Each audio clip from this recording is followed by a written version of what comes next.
hapon na naman. Wala pa rin ang papa ko. Ay naku naman. Ilang araw na siyang ginagabi ah. Ano ba yung ginagawa nun sa trabaho? Aray ko, sikip naman itong penestuhan ko. Sandali, hindi ako makatras. Hoy, ano pa? Nandiyan ka pala. Anong ginagawa mo dyan?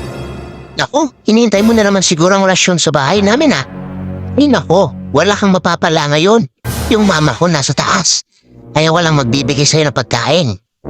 Go, sige na tropa. Bukas, sabihin ko na lang kay mama ko na dumalaw ka ulit.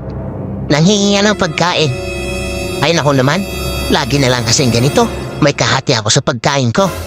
Laging nanghingi ng rasyon itong tropa kong ito. Oy tropa, ganito na lang. Tulungan mo akong makalabas dito sa bahay namin kahit hanggang sa garahe lang. Bibigyan kita ng pagkain ko. Sige na.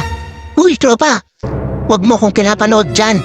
Ano ba? Bakit nakatambay ka na naman dyan? Tulungan mo ako.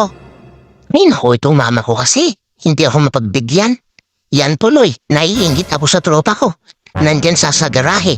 Parang hindi ko ito bahay ah. Parang ako nakikibahay. Kasi ako yung hindi makalabas. Yung tropa ko, lakwa-lakwat siya lang dyan sa may terrace namin. O ano, ayaw mo talaga akong tulungan, Brads? Hindi kita bibigyan ng pagkain kapag nakalabas ako dito. Kahit magmakaawa ka pa. Ha ha ha ha. Ay nako, wala yata talagang pag-asa.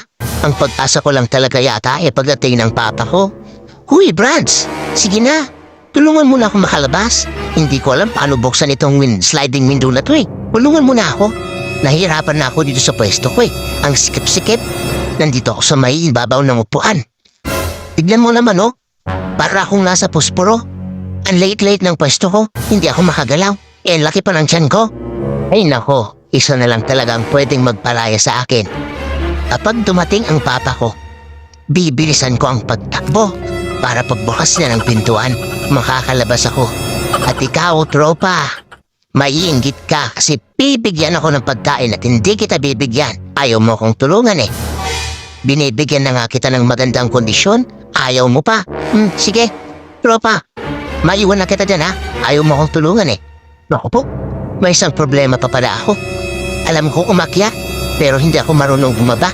Paano kayang gagawin ko dito? Hindi ko alam may pwesto yung paho eh. Baka mapila ako pa